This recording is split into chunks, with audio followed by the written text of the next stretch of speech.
Welcome to The Explainer.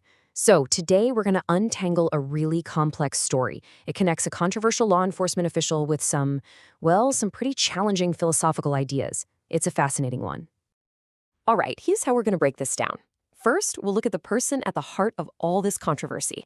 Then, we're going to unpack two powerful theoretical clues that might help us understand him. After that, we'll put it all together to kind of solve the puzzle. And we'll wrap up with a final question that's going to stick with you. Okay, first up, let's meet the central figure in our explainer today, a U.S. Border Patrol official named Gregory Bovino. So, sources are describing this guy as a really key figure in modern immigration enforcement. And you can imagine that kind of role has put him right smack in the middle of the national spotlight. And it's not like he just appeared out of nowhere.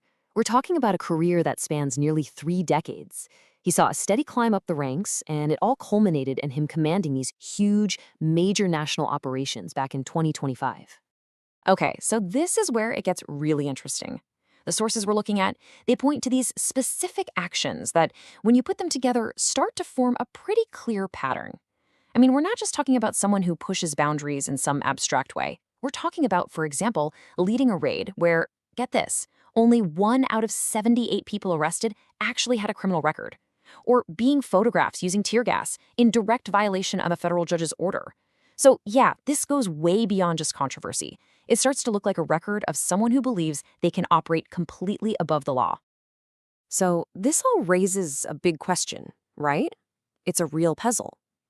How do we even begin to understand a public official who seems to operate so far beyond the normal rules?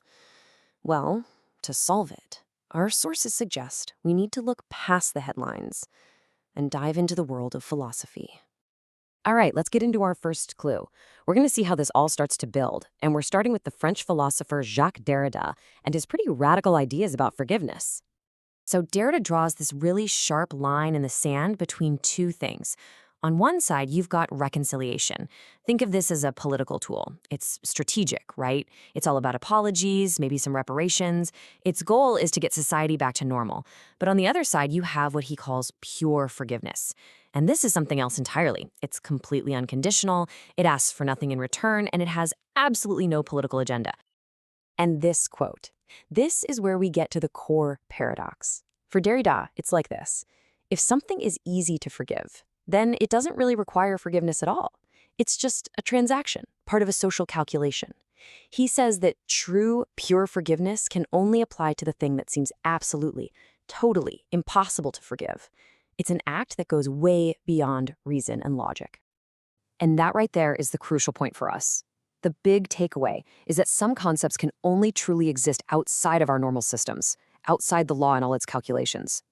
Keep that idea in your back pocket, because just like pure forgiveness has to break free from any system of exchange, we're about to see how a certain kind of political power does the exact same thing. Okay, time for our second clue. And for this one, we're shifting gears a bit. We're heading into psychoanalytic theory, specifically the work of Slavoj Žižek. So first up, Žižek talks about something we all get, the public law. You know, these are the official written rules, the laws, the social norms we all agree to follow to keep things from falling apart. It's the system that keeps society running smoothly, at least in the daylight. It's kind of the story we tell ourselves about how things are supposed to work. But, and this is classic Žižek, he argues that this public law is always haunted by a shadow. He calls it the obscene nightly law.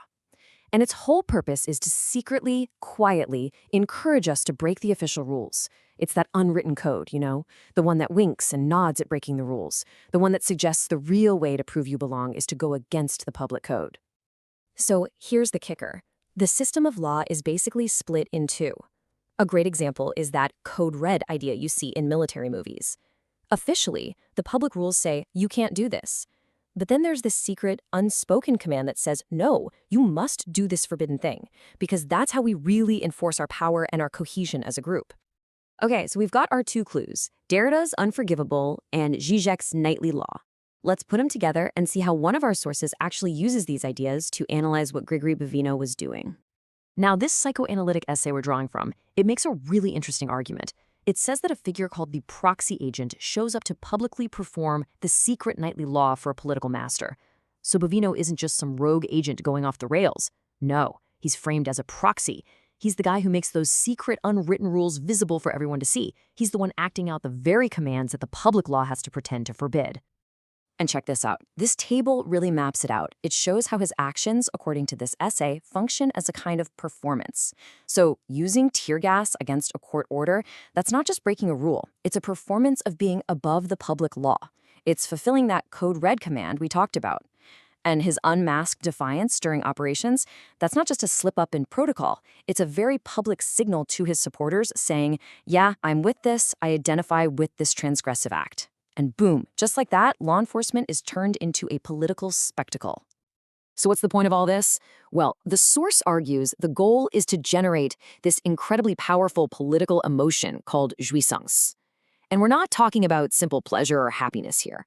This is an excessive, intense, almost painful kind of enjoyment, a thrill that comes from watching someone transgress limits and just shatter the norms. It's the enjoyment of seeing the niceties of the system get blown to bits. All right, let's bring it all home.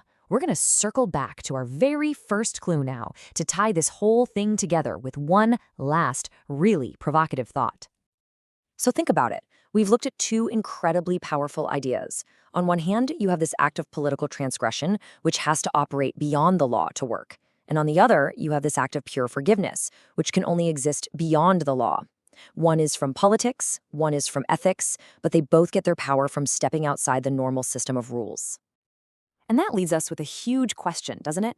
If the highest form of forgiveness and the most visceral form of political power both have to operate outside the law, what does that tell us about the limits of justice itself? It makes you wonder about the very nature of our legal and moral systems. Maybe, just maybe, the most profound things we do as humans, both the terrible and the merciful, happen in a space where our established rules for justice just can't reach.